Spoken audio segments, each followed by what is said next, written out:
नमस्कार दोस्तों, स्वागत आपका एक और नई वीडियो में। बात करेंगे कच्चे कर्मचारियों से जुड़ी बड़ी अपडेट के साथ। तो कच्चे कर्मचारियों को समायोजित कर पक्का करेंगे भूपेंद्र सिंह हुड्डा।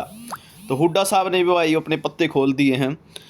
एचकेआरएन कर्मचारी और ठेकेदारी पर लगे कर्मचारियों को पक्का करने का दावा ठोका है और नियमित पॉलिसी बनाकर ही हम पक्का करेंगे, इन्होंने स्पष्ट किया है। क्या कुछ मामला, इसकी तरफ रुख करेंगे। चैनल पर नए हैं तो चैनल को सब्सक्राइब कर लेना, हर अपडेट आपको जो है मिलती रहेगी।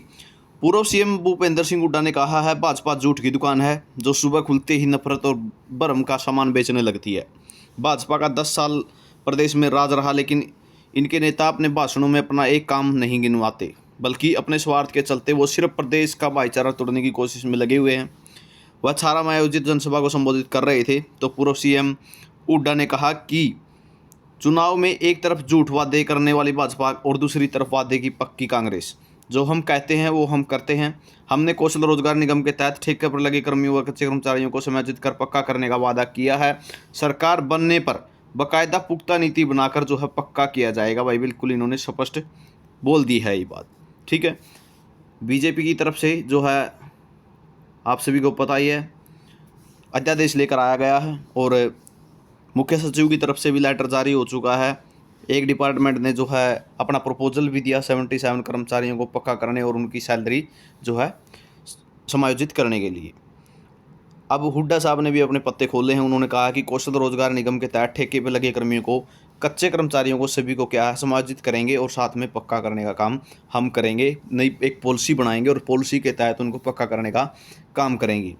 कच्चे कर्मचारियों को एक ही डर सता रहा था कि कहीं कांग्रेस सरकार आते ही ऐसा ना हो कि एचकेआरएन को ही बंद कर दे, एचकेआरएन को ही ख़त्म करके कर्मचारियों को ना हटा दे। तो सबसे पहले तो कांग्रेस सरकार पक्का करे ना करे वो अलग बात है, लेकिन आपको मैं जानकारी दे देता हूँ, एचकेआरएन को बंद करना इतना आसान नहीं होगा। ठीक है, एक बड़े लेवल पर कर्मचारियों की संख्या है इसमें, 1,20,000 कर्मचारी थोड़े नहीं हैं। किसी भी डिपार्टमेंट, ठीक है, हरियाणा में जितने भी 80+ डिपार्टमेंट हैं, किसी भी डिपार्टमेंट में इतने कर्मचारी नहीं होंगे जितने कर्मचारी इसके अंडर हैं। ठीक है, हालांकि एचकेआरएन के तहत जो लगे हैं कर्मचारी वो हैं तो डिपार्टमेंटों में ही, लेकिन एचकेआरएन के अंडर है वो तो उनको एचकेआरएन की ही प्रेफरेंस दी जाती है, किसी डिपार्टमेंट की नहीं। ठीक है, एचकेआरएन ही उनकी सैलरी का स्ट्रक्चर संभालता है, एचकेआरएन ही उनकी सैलरी में वृद्धि करता है। ठीक है, खातों में सैलरी डालने का काम भी एचकेआरएन के माध्यम से किया जाता है, तो एचकेआरएन के कर्मचारी ही माने जाते हैं। हालांकि लगे तो वो डिपार्टमेंटों में हैं, लेकिन उस डिपार्टमेंट के कर्मचारी नहीं, वो एचकेआरएन के कर्मचारी हैं। तो 1,20,000 कर्मचारी और एक बड़ा वोट बैंक है एचकेआरएन। तो ये तो है नहीं कि एचकेआरएन को कोई भी सरकार बने ख़त्म नहीं कर सकती। ठीक है, ऐसे ऐसे कर्मचारी हैं जिसको 10 साल हो गए, 15 साल हो गए, 20 साल हो गए लगे हुए, तो उनको हटाना मुश्किल ही नहीं, नामुमकिन है। तो ये तो घबराने की आवश्यकता ही नहीं है कि एचकेआरएन को बंद कर देंगे।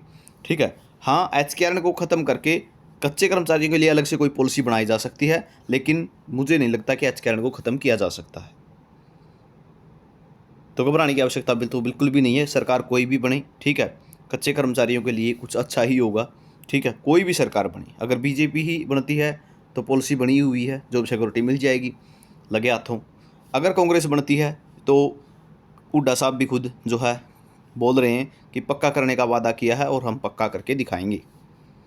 तो ये जानकारी आपके लिए रहेगी। दोनों हाथों में लड्डू है, घबराने की आवश्यकता नहीं है। चैनल को कर लेना सब्सक्राइब, हर अपडेट हम आपको देते रहेंगे। वीडियो आपने देखा इसके लिए बहुत बहुत धन्यवाद।